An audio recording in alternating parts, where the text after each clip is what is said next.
Can stuff make you happy? There's a eternal debate. A lot of people will say if you have more stuff, the happier you'll be. And there's a grain of truth in that. And the truth is that buying stuff can bring you from a negative to a zero. So it gives the impression that you're actually increasing your happiness.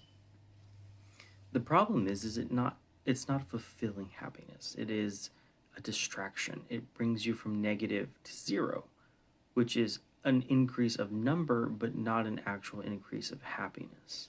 It's really a decrease of something negative. And over the last couple of weeks, we've been going on a massive road trip.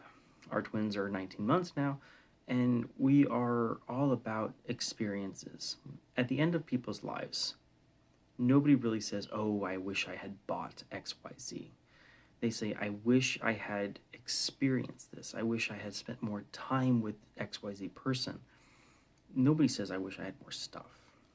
And I think that's really a telltale sign.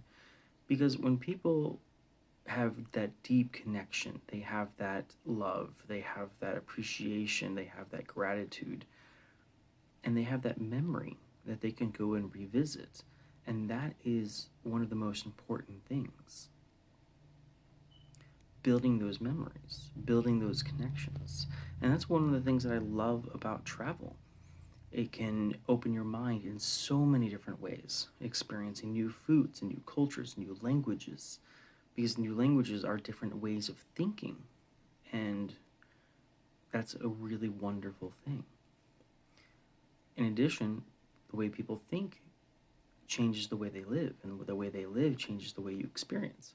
So, for example, in Greece, where you take an afternoon nap, or in Spain, siesta, it makes life a little bit slower. It makes you appreciate more. But one of the wonderful things I love is people eat dinner together. We've kind of lost that a little bit in this country because we're too busy with electronics and all this stuff. But that connectedness you get from eating dinner together. So when you buy more and more stuff, you have to work more to buy that stuff, and then that stuff kind of ends up owning you because you care more about that than actually using the stuff. And it all kind of falls together in this weird, we're always needing that more. What's that next fix? Versus when we go, okay, do I actually need this thing?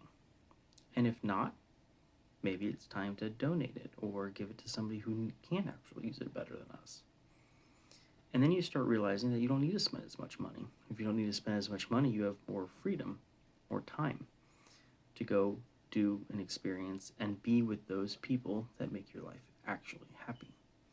Or, even better, go serve others, which is where really another layer of happiness can get added.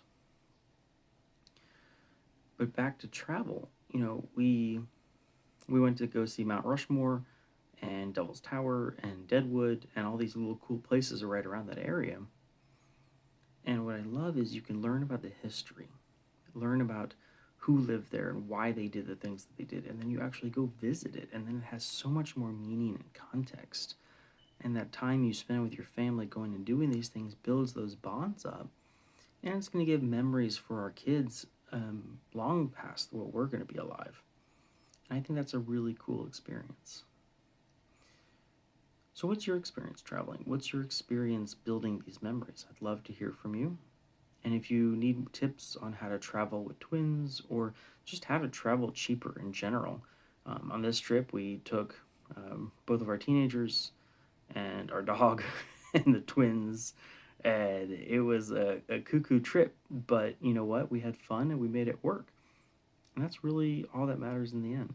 So I hope you enjoyed. Tell me your experiences, and if you need help, send me a message. I'd love to give you some tips. See you guys later.